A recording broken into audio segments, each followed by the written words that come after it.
والله الذي لا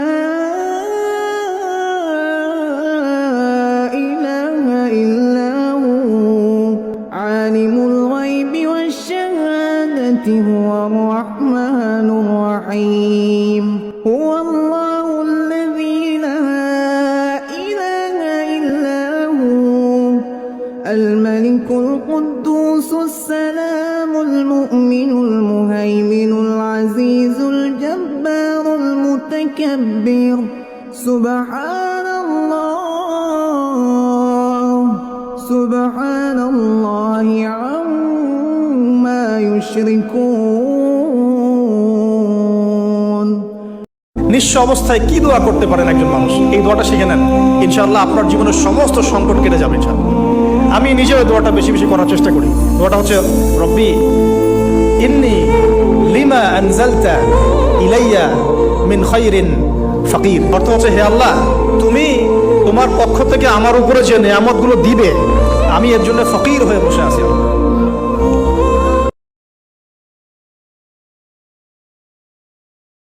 আল্লাহ পাক বলছেন যে আমার কাছে যখন বান্দা কিছু চায়, তার হাতটাকে আমি খালি ফিরাই দেবো, এটাতে আমি লজ্জা বোধ করি। দোয়া করলে কয়েকটা বিষয়ের একটা হবেই, হয় আপনি সাথে সাথে সেটা পাবেন, না হলে একটু দেরিতে পাবেন, না হলে আল্লাহ পাক সেটা জমা করে রাখবেন পরকালের জন্য। পরকালে যখন আপনি দাঁড়াবেন আল্লাহর সামনে, আল্লাহ বলবেন দুনিয়াতে তুমি এই বিষয়গুলো চেয়েছিলে, আমি দুনিয়াতে দেই নাই, পরকালে তোমার জন্য সঞ্চিত রেখেছি, এখন না। والله الذي لا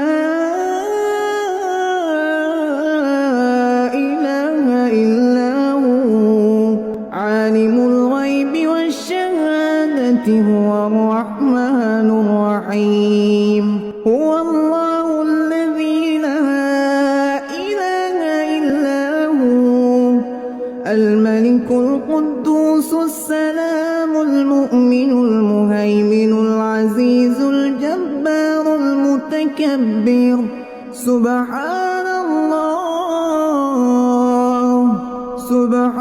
الله عما يشركون।